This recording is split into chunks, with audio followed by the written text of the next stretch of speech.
একটা সিনেমার শুটিং সেটে জোরে একটা চড়, কান দিয়ে রক্ত বেরোতে শুরু করেছিল এক কিশোরীর। সেই দিনই সে ঠিক করেছিল অভিনয় নয়, গানই হবে তার জীবন। আর সেই মেয়েটি একদিন হয়ে উঠেছিলেন সুরের সম্রাজ্ঞী, লতা মঙ্গেশকর। নমস্কার, আপনারা দেখছেন করকাকুর্চি ইন্ডিয়া। এখানে আমরা তুলে ধরি ইতিহাসের অজানা গল্প, শিল্প সংস্কৃতির স্মৃতি আর কিংবদন্তিদের জীবনের অদ্ভুত সব ঘটনা। আজকের পর্বে আমরা জানব এমন কিছু অজানা গল্প যা হয়তো অনেকেই জানেন না। ভারতীয় সঙ্গীতের সম্রাজ্ঞী, কিংবদন্তি কণ্ঠশিল্পী লতা মঙ্গেশকরের জীবন থেকে। 1942 সাল, একটি সিনেমার শুটিং সেট। একটি দৃশ্যের প্রয়োজনে 13-14 বছরের এক কিশোরীকে তার সহ অভিনেত্রী জোরে একটি চড় মারলেন। পরিচালক চেয়েছিলেন শটটি বাস্তব হোক, তাই চড়টাও ছিল সত্যি। আঘাত এতটাই তীব্র ছিল যে কিশোরীটি যন্ত্রণায় মাটিতে লুটিয়ে পড়লেন। কান দিয়ে রক্ত ঝরতে শুরু করলো। সেটে তৎক্ষণাৎ ডাক্তারে ডাকা হলো। সেই কিশোরী আর কেউ নন, ভবিষ্যতের সুর সম্রাজ্ঞী লতা মঙ্গেশকর। সেই দিনই তিনি মনে মনে সিদ্ধান্ত নেন, অভিনয় নয়, গানই হবে তার জীবন। কিন্তু শুরুটা মোটেও সহজ ছিল না।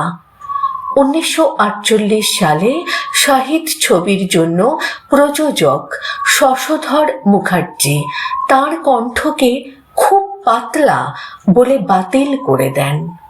কিন্তু সেই সময় কিংবদন্তি সুরকার গুলাম হায়দার বলেছিলেন, একদিন এই মেয়েটির কণ্ঠের জন্যই প্রযোজকরা লাইন দিয়ে দাঁড়িয়ে থাকবে।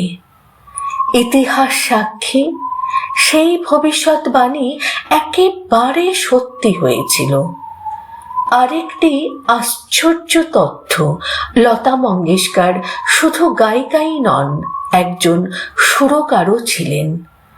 1950-এর দশকে তিনি আনন্দ ঘন ছদ্মনামে কয়েকটি মারাঠি ছবিতে সুর দেন। তিনি চেয়েছিলেন মানুষ তার নাম দেখে নয়, কাজের গুণমান দেখে বিচার করুক।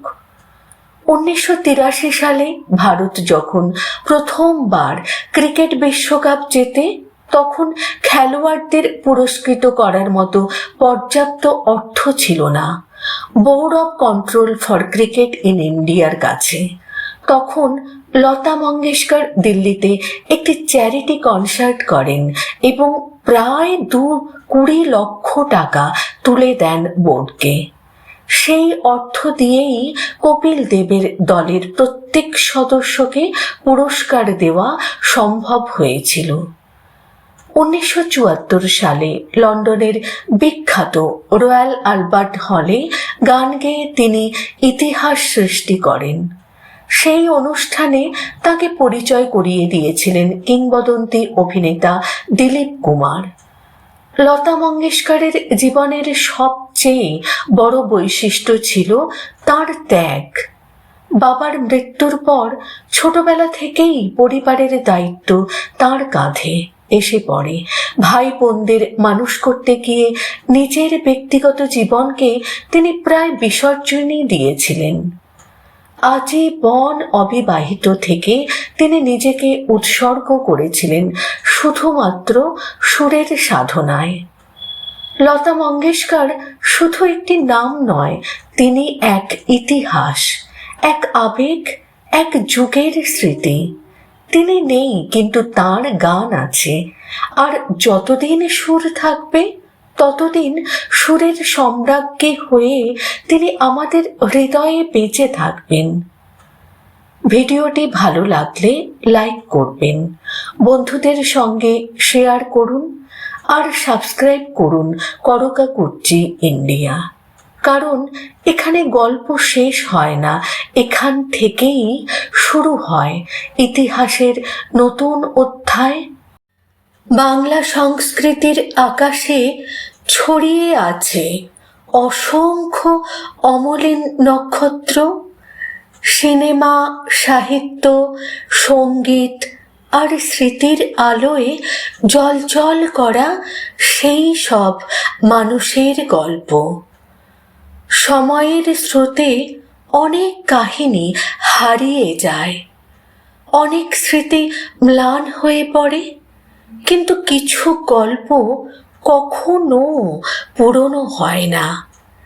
সেই সব অজানা গল্প, বিস্মৃত স্মৃতি আর কিংবদন্তিদের জীবনের অদেখা অধ্যায় তুলে ধরতেই আমাদের এই ছোট্ট প্রয়াস করকা কুর্চি। এখানে আপনি খুঁজে পাবেন বাংলা সিনেমার মহানায়ক মহানায়িকা, প্রখ্যাত সাহিত্যিক, শিল্পী ও সঙ্গীতজ্ঞদের জীবনের অজানা কথা, অপ্রকাশিত স্মৃতি এবং আবেগে ভরা ইতিহাসের টুকরো। শুধু গল্প নয়, এ যেন সময়ের পাতা উল্টে দেখা এক নস্টালজিয়ার যাত্রা। তাই যদি আপনি ভালোবাসেন বাংলা সংস্কৃতি, বাংলা সিনেমা আর ইতিহাসের অমলিন গল্প, তাহলে অবশ্যই করকা কুর্চি ইন্ডিয়ার সঙ্গে থাকুন। কারণ এখানে প্রতিটি গল্পই যেন স্মৃতির আয়নায় ভেসে ওঠা এক টুকরো বাংলা।